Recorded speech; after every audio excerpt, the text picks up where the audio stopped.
एक शाम कलमकारों के नाम। नमस्कार दोस्तों, स्वागत है आप सभी का एक शाम कलमकारों के नाम में। इस कार्यक्रम के माध्यम से हमें अवसर मिलता है हमारे समूह के बेहतरीन कलमकारों से मिलने का, उन्हें और जानने का, उनकी रचनाएं सुनने का और कुछ सीखने। तो आज हम मिलने वाले हैं हमारे अगस्त माह के पोएट ऑफ द मंथ रहे हिमांशु सक्सेना अर्श जी से। उनके परिचय में मैं सिर्फ इतना ही कहूंगी कि हिमांशु जी लखनऊ से हैं, बहुत सी विधाओं में पारंगत हैं और बहुत खूबसूरत दिखते हैं। तो स्वागत करते हैं उनका दो पंक्तियों से। हौसलों से ही एक नई पहचान होती है, हौसलों से ही एक नई पहचान होती है, जिंदगी कब कहाँ कितनी आसान होती है। स्वागत है हिमांशु जी। नमस्कार पूनम जी, बहुत सुंदर पंक्तियों से आपने मेरे को इंट्रोड्यूस कराया, इसके लिए आपका आभार। और इसी के साथ ट्रेय जी का भी आभार और इस मंच का भी आभार, सभी का आभार व्यक्त करते हुए मैं आपको कहने का बोलने का मौका देता हूँ। हिमांशु जी, आपको पीओटीएम का विजेता होने के लिए बहुत बहुत बधाई। शुक्रिया। तो मेहनत, लगन और सब्र के फल की मिठास कैसी लग रही है आपको? हमेशा अच्छी होती है, मेहनत लगन और सब्र की मिठास तो हमेशा अच्छी होती है। और जो बिल, काम मेहनत और लगन से किया जाता है वो फल भी देता है, भले देर से दे लेकिन देता ही है। बिल्कुल बिल्कुल। लेकिन कोई खास एहसास कुछ इससे जुड़े हों, आप हमसे शेयर करना चाहें? देखिए, एहसास ये कि आपके मंच पे मैं पिछले 3 सालों से जुड़ा हुआ हूँ, लगभग 3 साल पूरे ही हो रहे होंगे। और 3 सालों में आपके मंच पे, आपके मंच के अलावा भी कई मंचों से मैं ताल्लुक़ रखता हूँ। मिल के मान के चलिए 200-250 मंचों से मैं ताल्लुक़ रखता हूँ, जो ख़ास मंच हैं। और सब जगह का अपना अलग सिद्धांत होता है। आपके मंच का अलग है दस्तूर, और हमें आपके यहाँ के मंच पे एक बहुत अच्छी बात लगती है कि आप नए साहित्यकारों को आप प्रोत्साहन बहुत अच्छे तरीके से करते हो। उनको एक टॉपिक देके उनसे रचनाएँ मँगवाते हो। जनरली ये होता है कि बहुत से मंचों पे खाली एक शब्द दे दिया जाता है, उसपे रचनाएँ मँगाई जाती हैं। आप जो भी रचना, जो भी प्रतियोगिता कराते हो, 3 प्रतियोगिताएँ होती हैं आपके यहाँ, 2 सर्व सबके लिए होती हैं, एक जो है खास लोगों के लिए होती है जो व्हाट्सएप प्रतियोगिता है। लेकिन सभी प्रतियोगिता में आप जो भी विषय देते हैं उसके बारे में कुछ सारांश भी देते हैं, जो एक अच्छी बात है।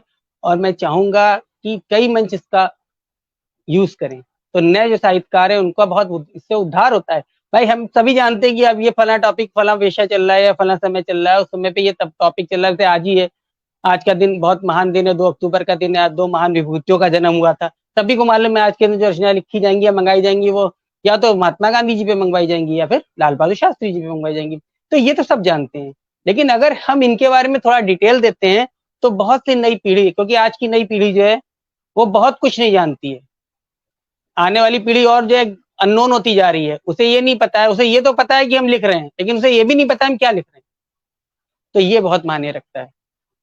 चलिए, तो हिमांशु जी, मैंने आपके परिचय में बहुत छोटा-सा बोला कि आप लखनऊ से हैं और बहुत ज़्यादा नहीं। आप अपने बारे में खुद बताइए। आप लेखन के अलावा आप हमें क्या बताना चाहेंगे अपने बारे में? लोग आपको जिससे जाने। जी, लेखन के अलावा वैसे तो मैंने डॉक्टरी की हुई है, मैं बीए-एमएस में, और मैंने प्रैक्टिस भी की है। इसके अलावा मैं क्या नाम है, मैंने इलेक्ट्रॉनिक्स में एज़ ए मेरे कई फ़ील्ड में मैं रहा हूँ जुड़ा। मैं इलेक्ट्रॉनिक्स में मैंने सबसे पहले पॉलिटेक्निक की थी, बीएमएस में आने के पहले। हाई स्कूल के बाद ही आ गया था, तो मैं एक साथ डबल शिक्षा अटेंड कर रहा था। तो उधर वो पूरी हुई, इधर मेरा इंटर भी पूरा हुआ। इंटर के बाद मैंने उसके लिए अप्लाई किया, तो बीएमएस हो गया, वहाँ भी पढ़ाई की। उसके आगे मैंने पीजीडीसीए किया। तो ये तो मेरे क्वालिफ़िकेशन की बात थी, और क्वालिफ़िकेशन तो वैसे भी हम कायस्थों में खासियत होती है कि कायस्थ का बच्चा पढ़ा मरा या फिर पढ़ा भला या मरा भला। तो हम लोग पढ़ते तो बहुत हैं, अब वो काम कहाँ तक आता है ये ऊपर वाला जाने। तो मेरी जो फील्ड रही है शुरू से वो साइंस की रही है, चाहे वो मैथ हो या बायो हो। लेकिन हाँ, जब मैंने अपनी शुरुआत से ही मुझे शौक था, मैं जब हाई स्कूल भी नहीं पास किया था तब से मुझे एज ए ऊपर माँ शारदे की कृपा है मेरे ऊपर कि मुझे पेंटिंग का, मैं जब मुझे कोई भी शौक होता है किसी को देख के होता है। मैंने कभी किसी को गुरु नहीं बनाया, आज तक मेरा कोई गुरु नहीं है, बहुत बड़ी बात है माँ शारदे के अलावा। और मेरा जो गुरु है वो परमपिता परमेश्वर भगवान भोलेनाथ हैं, जिनसे मैंने दीक्षा ली हुई है। बाकी मेरा कोई इस दुनिया में गुरु नहीं है। जो शिक्षक गुरु होते हैं उनको छोड़ के, जो कॉलेज में पढ़ाते हैं। तो मैं जब बहुत छोटा था तो मेरे पड़ोस में एक दीदी कहते थे, उनको रहती थी, वो पेंटिंग बहुत अच्छा करती थी, पोर्ट्रेट भी बनाती थी। तो मैं बहुत छोटा था, हाई स्कूल भी नहीं शायद पास किया था मैंने, 8th या 9th में था, 8th में शायद था। तब मैंने पेंटिंग उनको देखी पेंटिंग बनाई। सबसे पहली पेंटिंग जो मैंने बनाई वो माँ शारदे की पोर्ट्रेट बनाई। तो आप उसमें अभी थोड़ी भी सी बनाते कमियां थी, हाँ अभी बनाते हैं। और उसके बाद मैंने बहुत तरह की पेंटिंग, मैंने कोई भी पेंटिंग का ऐसा क्षेत्र नहीं था जो मैंने ना की हो, चाहे ऑयल पेंटिंग हो, चाहे बर्न पेंटिंग हो, चाहे आपके क्या नाम है ग्लास पेंटिंग, सब तरह की पेंटिंग मैंने की, पोर्ट्रेट बढ़िया। पेंटिंग से लेकर हर पेंटिंग। और ये मेरा शौक रहा जब तक मैं एजुकेशन लाइन में था। उसके बाद मैंने इसको स्टॉप दे दिया। ये नहीं कि मुझे आता नहीं है, लेकिन एक मेरा पता नहीं क्या दे है कि मैंने साहित्य को छोड़ के मैंने बहुत सारे काम किए, लेकिन छोड़ दिया। सिंगिंग का भगवान ऊपर माता शारदा की दया से मेरा गला भी अच्छा है और लोग पसंद करते हैं, तो मैं गाता भी हूँ, लेकिन बस उतना गाता हूँ, एज ए प्रोफेशन नहीं बनाया उसे, एज ए एंजॉयमेंट बनाया। मैं स्टार मेकअप में मेरे कम से कम 2,500 नहीं 15,000 16,000 से ऊपर फॉलोअर्स हैं खाली स्टार मेकअप पे मेरे। तो मैं सिंगर भी हूँ। इसके अलावा मैं, ये तो आप देख ही रही हैं मेरा मेन जो एम है, मैं एक कहना चाहिए एक तरह का मैं रसोइया भी हूँ। मुझे पाक कला का भी बहुत शौक है। मैं अच्छा खाता हूँ तो अच्छा बनाना भी जानता हूँ, ऐसा नहीं है। तो मुझे कोई बहुत बेवकूफ नहीं बना सकता खिलाने में। तो इस तरीके से मैं कई कलाओं में मार हासिल है, और सब कुछ जो कुछ भी है सब माँ शारदा की कृपा है, बस इससे ज्यादा मैं कुछ बहुत। नहीं। चलिए हिमांशु जी आगे बढ़ते हैं। आप जब प्रतियोगिताओं में भाग लेते हैं तो आप किन चीजों का ख्याल रखते हैं? इस चीज को देखिए ध्यान में रखते प्रतियोगिता में ही नहीं, मैं जब भी कोई रचना लिखता हूँ, क्योंकि प्रतियोगिता जरूरी नहीं है, मेन होती है आपकी कृति। आप जब हैं। भी कुछ सृजन करते हैं तब आप उस बातों का ध्यान रखें। ये ना सोच के इस बातों का ध्यान रखें कि ये प्रतियोगिता के लिए रचना भेजनी है, इसको मुझे अच्छा लिखना है। हर रचना अपने आप में अच्छी होनी चाहिए। एक साहित्यकार हो या एक चित्रकार हो या एक पाक कला का कार्य करने वाला हो या एक गायक हो, उसके लिए अपने, या एक माँ हो, उसके लिए हर एक चीज, हर एक बच्चा, हर एक कृति इक्वल होती है। ये नहीं कि ये बच्चा थोड़ा काला है तो ये खराब है और ये बच्चा क्या नाम है गोरा है तो ये ज्यादा प्रिय है, ऐसा कुछ नहीं होता है। तो वैसे ही एक साहित्यकार का भी एम होना चाहिए, दे होना चाहिए कि हर एक जो भी मतलब रचना हो, उसको ये सोच के ना लिखे कि हम प्रतियोगिता के लिए लिख रहे हैं, बल्कि ये सोच के लिखे मेरी एक अनमोल प्रतिभूति तैयार हो रही है, जिसको कभी मैं छपवाऊंगा तो लोग उस पर वाह वाह करे बिना न। तो मैं भी हर एक रचना को इसी अंदाज में लिखता हूँ कि वो रचना अच्छी हो। ये नहीं सोचता हूँ कि वो प्रतियोगिता के लिए लिख रहा हूँ, जर्नल के लिए लिख रहा हूँ, बस इतना ध्येय होता है मेरा रचना। बहुत और मैं बढ़िया लोगों से भी बात। चाहूंगा यही सोच के लिखे। बिल्कुल शुक्रिया। बिल्कुल। चलिए हिमांशु जी एक रचना हो जाए आपकी। जी बिल्कुल। मैं अपनी बात को, अपनी रचना को, एक सेकेंड। हेलो भाई देखिए एक जानदार ऐप है, आप भी इसको डाउनलोड करके बहुत सारा पैसे कमा सकते हैं। ये देखिए मैं भी डाउनलोड करके कितना पैसा कमा रहा हूँ।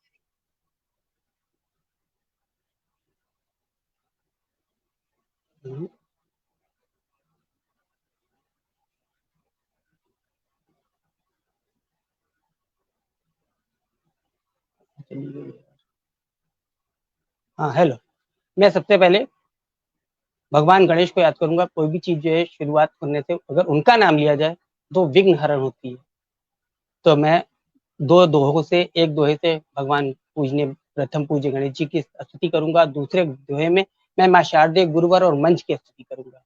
तो मैं अपने दोहे को प्रारंभ करता हूँ।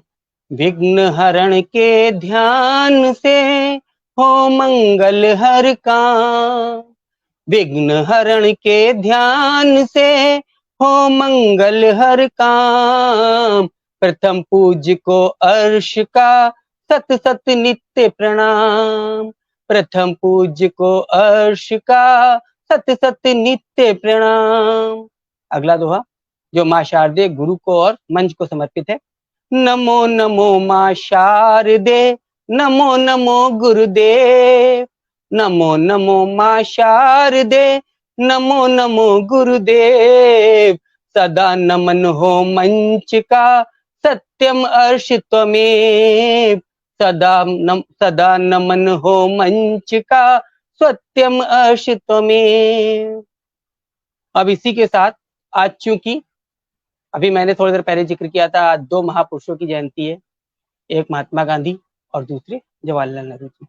तो मैंने अपने स्वयं के छंद पे जो अर्श छंद है मेरा स्वयं का रचा हुआ, उसी छंद पे मैंने 2 पद लिखे हैं। जैसे मीराबाई और सूरदास के पद होते थे, उस तरीके से मैंने 2 पद लिखे। एक पद समर्पित है महात्मा गांधी जी को और दूसरा पद समर्पित है हमारे जब शास्त्री जी को, तो मैं उसी को रखना चाहूंगा। सबके मन भाए, महात्मा गांधी के लिए, सबके मन भाए आजादी का स्वप्न सच आप करा पाए, सबके मन भाए आजादी का स्वप्न सच आप करा पाए, आंदोलन के खौफ से दुश्मन थर्राए, आंदोलन के खौफ से दुश्मन थर्राए, सत्याग्रह सतयोग की कीमत बतलाए, सत्याग्रह सतयोग की कीमत बतलाए, सत्य अहिंसा मार्ग से खुशियां सब लाए, सत्य अहिंसा मार्ग से खुशियां सब लाए, राष्ट्रपिता सम्मान पा, राष्ट्रपिता सम्मान पा बापू कहलाए, राष्ट्रपिता सम्मान पा बापू कहलाए, सबके मन भाए। अब हम शास्त्री जी को अपनी अगली पंक्तियां समर्पित करना चाहूंगा। अगला पद, जनता के प्यारे, जनता के प्यारे, जनता के प्यारे लाल बहादुर शास्त्री सबसे थे न्यारे, जनता के प्यारे लाल बहादुर शास्त्री सबसे थे न्यारे, देशभक्ति की राह पर सारे सुख हारे, देश उनकी एक महानता थी, उन्होंने कभी सुख को नहीं अपनाया, देशभक्ति की राह पर सारे सुख हारे, जय जवान जय घोष से, जय जवान जय घोष से फौजी सब तारे, जय जवान जय घोष से फौजी तब तारे, जय किसान गुणगान को, जय किसान गुणगान को कृषकों पे वारे, जय किसान गुणगान को कृषकों पे वारे, सबका साथ विकास की, सबका साथ विकास की न्यू तुम ही डारे, सबका साथ विकास की न्यू तुम ही डारे, जनता के प्यारे, जनता के प्यारे। थैंक यू, बहुत सुंदर। शुक्रिया शुक्रिया। चलिए हिमांशु जी, जैसा आप अभी प्रतियोगिता के लिए बता रहे थे कि आप जब भी कविता लिखते हैं तो आपको ऐसा नहीं सोच के लिखते कि प्रतियोगिता के लिए लिखते हैं, तो जब आप कविता लिखने बैठते हैं तो आप किन बातों का ध्यान रखते हैं? मतलब जैसे अभी आपको कुकिंग में भी अगर इंटरेस्ट है, आपका रुचि है, तो आप जब वो बनाते हैं तो एक चीज की रेसिपी होती है, तो कविता लिखने की क्या रेसिपी है? आप किन किन चीजों का बहुत ज्यादा ध्यान रख के चलते हैं? देखिए, सबसे पहला कोई भी कवि हो, चाहे मैं हूँ या कोई भी हो, चाहे छोटा कवि हो बड़ा कवि हो, उसका सबसे पहला एम यही होता है कि अगर टॉपिक है उसके पास, पहला तो शीर्षक होता है किस टॉपिक को लिखना चाह रहा है। अगर वो टॉपिक है तो सबसे पहली चीज होती है उसका संपूर्ण ज्ञान जरूरी है।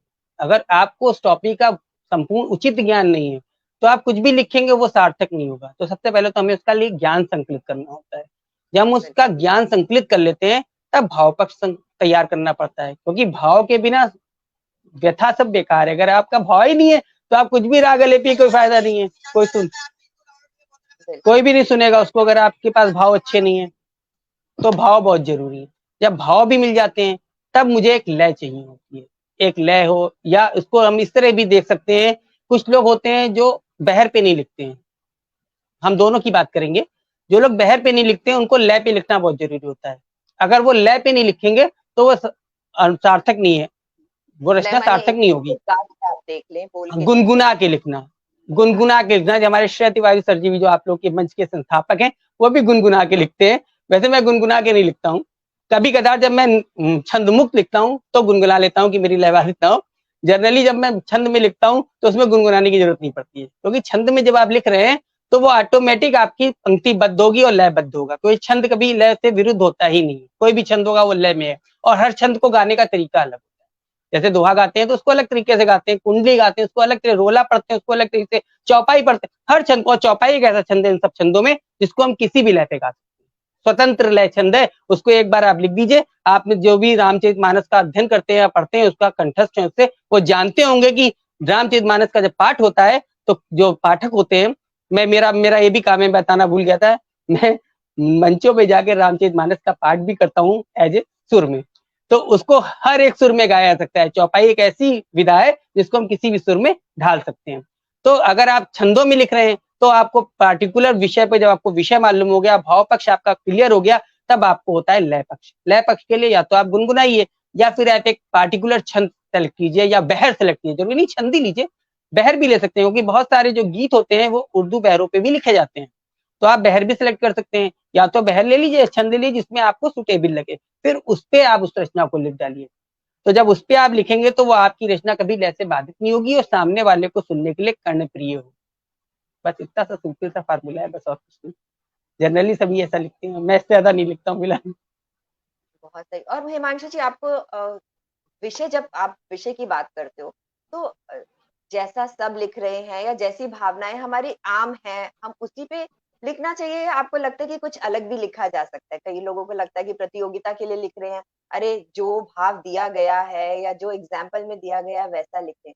पर आप क्या सोचते हैं कि अलग हटके लिखा जा सकता है चीजों पे, बिल्कुल या लिखा जा लिखना सकता है। चाहिए? देखिए, लिखना भी चाहिए। अगर आपको देखिए प्रतियोगिता है और प्रतियोगिता में अगर सबके सामान लिखेंगे तो आपको कैसे भिन्न आंका जाएगा?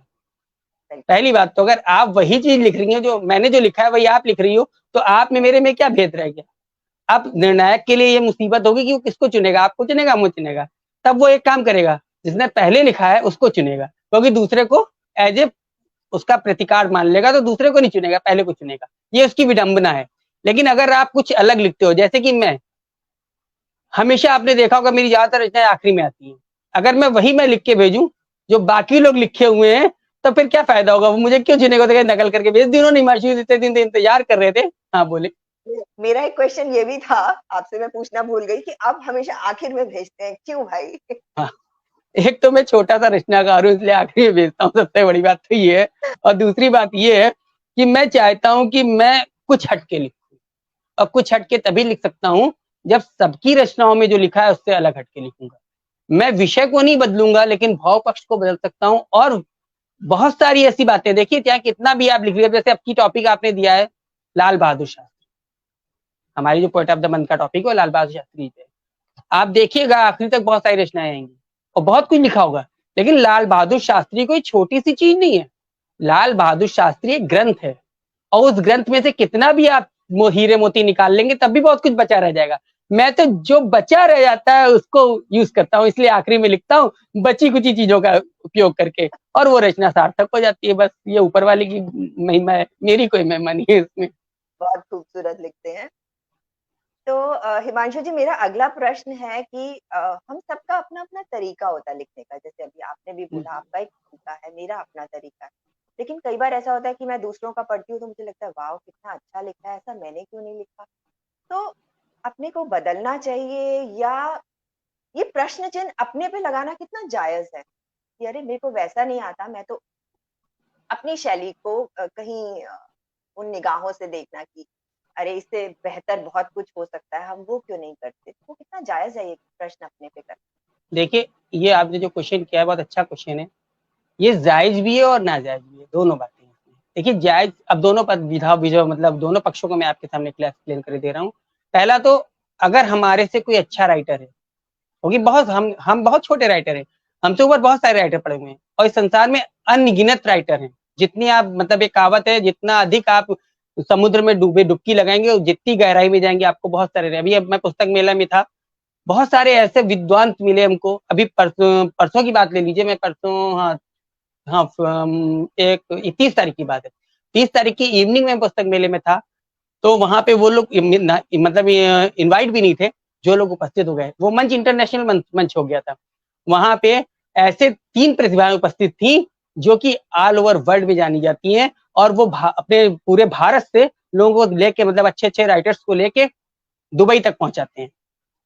उस तरह की प्रतिभाएं वहां मौजूद थी उस दिन। तो आप किसी को मतलब कम नहीं आ सकते, और उनके बीच में एज ए अपनी प्रस्तुति देना बहुत बड़ी बात होती है। वहां मैंने प्रस्तुति भी दी थी। उस प्रस्तुति के बाद आप सोचिए कि कल को मेरे को भी चांस मिल सकता है, ऐसी बात नहीं है, किसी को भी मिल सकता है। लेकिन अगर आप उस लेवल के होंगे तो वह जाते ही हैं, लोग ऐसे ही जाते हैं, कहीं मतलब अलग से कहीं ऊपर से नहीं उतर के आते हैं कि इन्हीं को ऊपर वहां जाना है, कोई भी कहीं पहुंच सकता है। तो बस आप अपना नंबर 1 परफॉर्म दे रहे हैं। आपका जो क्वेश्चन था मैं उससे भटक गया हूं, मैं उधर आ रहा हूं।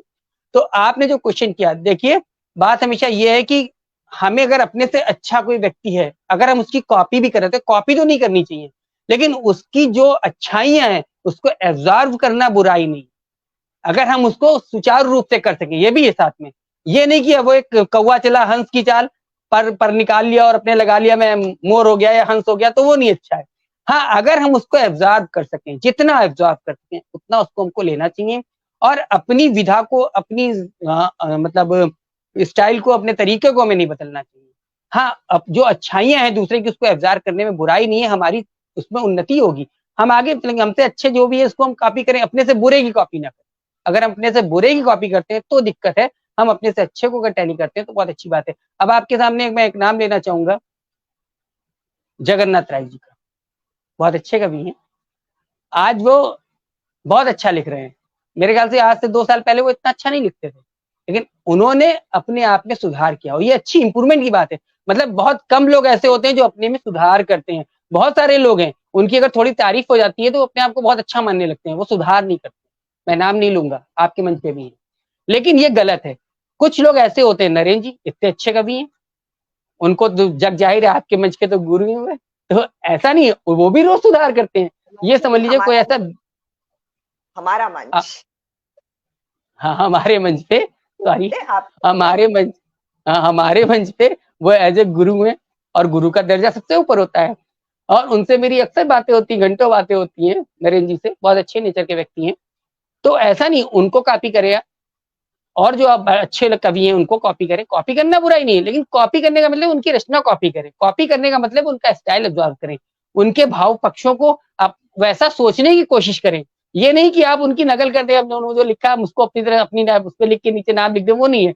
उनके भावों की तरह, उनकी तरह सोचना। अर्श जी के क्या नाम है इनके, श्रेय जी की तरह सोचें, गीत लिखें, उनकी तरह सोचें, भाई जो अच्छा हो उसके बारे में, उसके लिए सोचें, और उसके आपकी भी अच्छी रचना होती है, आपके बारे में सोच के लिखें, ऐसा कुछ नहीं है। हर राइटर में कुछ ना कुछ खासियत होती है, ये आदमी को खुद एब्जॉर्व करना है कि उसमें क्या खासियत है। जितने राइटर होते हैं, सबकी लेखनी एक सी नहीं हो सकती है, कोई 19 से कोई 20 है, लेकिन हाँ भाव पक्ष में सब ऊंचे हैं, क्योंकि जितना, और जो भाव पक्ष में अच्छा है वो छंद पक्ष में या विधान पक्ष में तो कभी भी पारंगत हो सकता है, वो तो सीखा जा सकता है। भाव पक्ष अपने होते हैं, उनको कोई एब्जॉर्ब नहीं कर सकता। अगर अर्श जी चाहे किसी की पूनम जी को ये भाव पक्ष दे दे तो नहीं दे सकते ना, पूनम जी अर्श जी को दे सकती हैं। बस ये है कि हाँ तरीका दे सकते हैं हम आपको, क्या तरीके से काम किया जाता है वो हम बता सकते हैं, बाकी कुछ नहीं। हर के कोई भी कला होगी उसमें यही चीज होती है, आपका अपना कितना अनुभव है उसको आपको शो ऑन करना पड़ता है, बस और कुछ। बहुत सही बात बोली आपने। किसी और की तरह अगर आप देखते भी हैं, अपने से लेवल जिनका हाई है उनको देखिए, ले अब्सॉर्ब अपने में उनकी और क्वालिटी वो तभी नहीं, एक चीज और भी है, बहुत से लोग ऐसा भी है हमारे मंच पे, सभी मंचों पे मैंने देखा है कि लोग ये चाहते हैं कि उनकी वाहवाही हो, झूठी वाहवाही हो। अगर थोड़ा बहुत अगर कोई उसमें नुक्ताचीनी भी कर देता है तो उनको बुरा लग जाता है। तो आजकल जो अच्छे कवि हैं वो उसमें नुक्ताचीनी नहीं कर रहे हैं, जबकि ये उनके लिए नुकसानदेह, अच्छा नहीं है। हम तो चाहते हैं कि मेरी रचना पे लिखे आदमी आके कि आशुष जी ये गलती है आपकी। मैं तो उस दिन बहुत खुश होता हूँ कि आज मेरी एक रचना अच्छी हो गई, जो मुझसे छूट रहा था वो इसने पकड़ा, तो बहुत अच्छी बात है, इसको करना चाहिए, अप्रिशिएट करना चाहिए, लेकिन लोग नहीं करते हैं, और उसका नतीजा है कि वो गर्त में जाते जा रहे हैं, उनकी रचनाएं अच्छी नहीं हो रही हैं। वो समझ इतने ज्यादा गुरूर में आ रहे हैं कि वो सोचते हैं कि मैंने जो लिख दिया वो समझ लीजिए राम बाण हो गया, उसको कोई हटा नहीं सकता। तो ये गलत है। कोई भी रचनाकारों का, चाहे बड़े से बड़ा है छोटा से, गलती सबसे होती है। भाई इंसान है, कंप्यूटर जब गलती करता है तो हम तो इंसान है, गलती तो हो सकती है, और होती है, हर चीज से कितनी बार गलतियां होती है, ऐसा नहीं है। या छोड़िए, हमसे गलती नहीं भी हुई है, टंकड़ में गलती हो जाती है, आप भेजे कुछ पहुंच कुछ जाता है, तो गलती है भाई, सामने वाला थोड़ा देख रहा है कि आपसे गलती है, टंकड़ से गलती है, वो तो गलती दिख रही है तो वो लिखेगा। लेकिन लोग गलती का वो बुरा मान लेते हैं, इसलिए अच्छे कवियों ने लिखना छोड़ दिया, वो तो झूठी वाहवाही करके चले आते हैं। और ऐसा हो रहा है, आपके मंच पे हो रहा है, सबके मंचों पे हो रहा है, हर मंच पे हो रहा है। लेकिन मैं तो ये कहूंगा, मेरी रचना में गलती दिखे तो मेरी तरफ से आज आपके मन से मैं बात को कह रहा हूँ, इस मन से बात कह रहा हूँ कि कोई भी हो, छोटे से छोटा कवि भी उस पर लिख सकता है कि हर्ष जी आपकी गलती है, मुझे बहुत खुशी होगी, इसमें कोई बुराई नहीं है। मुझे इसलिए खुशी होगी मेरी रचना सही हो जाएगी, क्योंकि मैं भी दोबारा उसको कब देखूंगा, जब पढ़ूंगा कहीं, या जब छपवाने भेजूंगा उसके पहले तो नहीं देखूंगा ना। आगे चलिए, मैं और हिमांशु जी, इसी से मिलता जुलता, काफी हद तक इससे मिलता जुलता ही क्वेश्चन है मेरा कि एक लेखक को, एक कलमकार को अपनी वीकनेसेस और स्ट्रेंथ को जानना कितना जरूरी है। वही बात आ जाती है कि आप किसी को देखते हैं, आपको लगता है अरे गाकर ये कविता अगर बोली जाए तो कितनी अच्छी लगती है क्योंकि वो सामने वाला गा रहा है, लेकिन मेरे में वो सुर ताल है या नहीं है। तो इस तरीके से कलमकार के लिए अपनी वीकनेस जानना, स्ट्रेंथ जानना कितना जरूरी है? बहुत अच्छा क्वेश्चन है आपका। देखिए, हर कलमकार के लिए, चाहे वो कलमकार हो, चाहे वो गायक हो, चाहे कोई भी हो, हम तो कलमकार से मतलब कलमकार है उसका तो काम ही नहीं है गाना। हम एक गायक के लिए लेते हैं, कलमकार को तो बाद में बात करते हैं। एक गायक है, जरूरी नहीं कि वो हर सिंगर की आवाज गा सके या हर सिंगर के स्टाइल में गा सके। सबका स्टाइल अलग अलग होता है। जबकि आप खुद सिंगर हो, लेकिन आपका स्टाइल उस स्टाइल से नहीं मैच खा रहा है, तो आप उसके सॉन्ग को अगर आप छूते हैं तो ये आपके लिए बहुत बड़ी गलत बात है। आप छुएंगे तो अपना ही हाथ से उड़ाएंगे, क्योंकि आपकी चीज जहां तक जिस राइटर से या जिस सिंगर से आपकी तुकबंदी सही बैठ रही है, आप उसको उसके स्टाइल को कॉपी करें, हर एक को नहीं करें। नहीं तो वही वाली बात है, जैसे मैंने थोड़ी देर पहले कहा था, कौवे और हंस वाली बात हो जाएगी।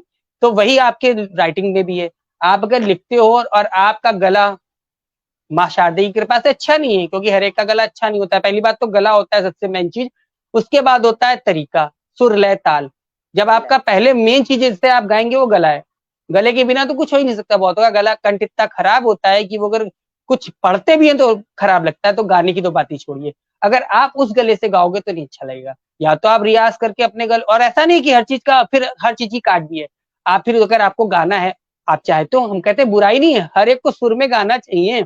ये बात नहीं कि आप ना गाइए भाई, अगर कोई काम नहीं है तो हम हिमांशु जी को इतने काम आ गए तो क्या देख के आए, समझ के आए, ऐसे नहीं आए कि अगर मैं इस पे ध्यान ही ना देता तो कहाँ से आ जाते।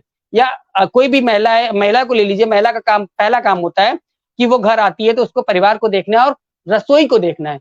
आज के युग में कितनी महिलाएं रसोई का काम जानती हैं शादी के पहले? बहुत बड़ी बात कह रहा हूँ और बुरी खरी बात कह रहा हूँ, बुरी लग रही होगी महिलाओं को। 99% लड़कियां नहीं जानती हैं खाना बनाना, रसोई में जाती नहीं शादी के पहले।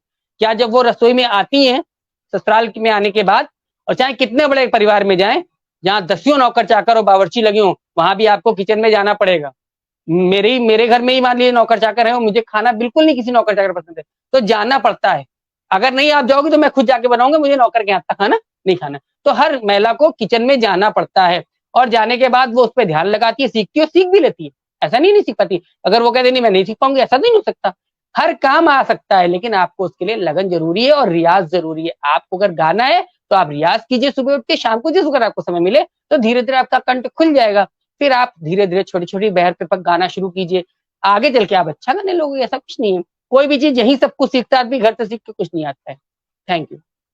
बिल्कुल बिल्कुल, बहुत सही बात बोली आपने। बदलना है, अगर आपको दूसरे की तरह बनना है तो आप प्रयत्न करना पड़ेगा। प्रयत्नरत रहिए और सीखिए, वो तब आप ऐसा कर सकते हैं। तो हिमांशु जी, एक आपकी कविता हो जाए फिर। ओके। छोटी सी रखिएगा।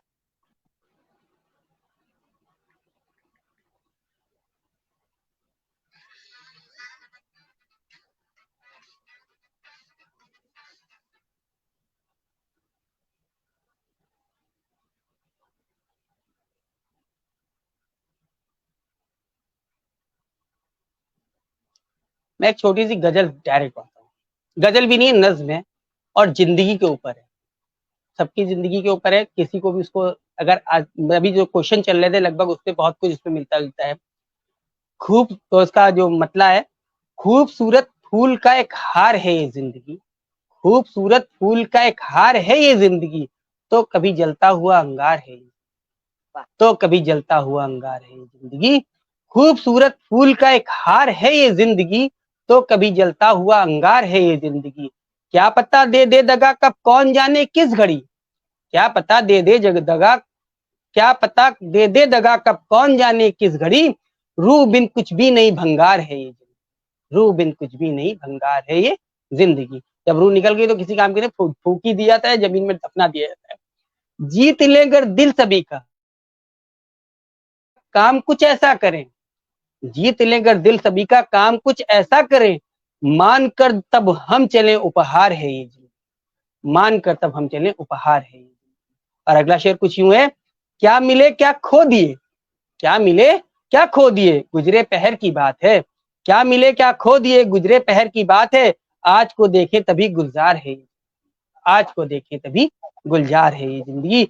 और अगला शेर आपको नजर है, हुस्न का जब नूर देखें, हुस्न का जब नूर देखें तो लगे कुछ और ही, हुस्न का जब नूर देखें तो लगे कुछ और ही। दिल मचल कर कह उठे श्रृंगार है ये जिंदगी, दिल मचल कर कह उठे श्रृंगार है ये जिंदगी।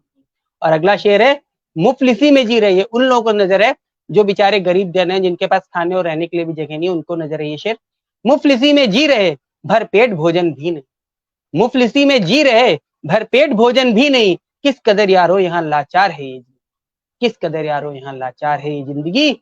और एक शेर है, क्या विसाले मुश्किलों की, क्या विसाले, ये हर उस पति पत्नी के लिए है जो एकजुट होकर रह रहे हैं, एक दूसरे का हाथ थाम के रहे, उन सबको समर्पित है ये शेर। क्या विसाते मुश्किलों की जो करे घायल हमें, क्या विसाते मुश्किलों की जो करे घायल हमें। साथ हमदम का मिले पतवार है ये जिंदगी, साथ हमदम का मिले पतवार है ये जिंदगी। और अगला शेर है जो उम्र के ढलते हुए पड़ाव पे लोगों को बहुत याद आता है ये शेर, जब बुढ़ापा छा रहा, जब बुढ़ापा छा रहा तब बोझ सी लगने लगे, जब बुढ़ापा छा रहा तब बोझ सी लगने लगे। कौन जाने कौन सा हथियार है, नहीं, जब बुढ़ापा छा रहा तब बोझ सी लगने लगे। मौत की मांगे दुआएं खार है ये जिंदगी, मौत की मांगे दुआएं खार है ये जिंदगी। और मक्ते का शेर यूं है, हाल ये सब देख के तो अर्श का मन कह उठे, हाल ये सब देख के तो अर्श का मन कह उठे। कौन जाने कौन सा हथियार है ये जिंदगी, कौन जाने कौन सा हथियार है। Thank you. बहुत खूबसूरत, बहुत खूबसूरत। शुक्रिया। चलिए हिमांशु जी, वक्त निकालने के लिए और हमसे जुड़ने के लिए बहुत बहुत शुक्रिया। अपने साहित्य के प्रति प्रेम को, लगाव को यूं ही बरकरार रखिए और उम्दा लेखन करते रहिए। आपके उज्जवल भविष्य के लिए बहुत बहुत शुभकामनाएं। Thank you.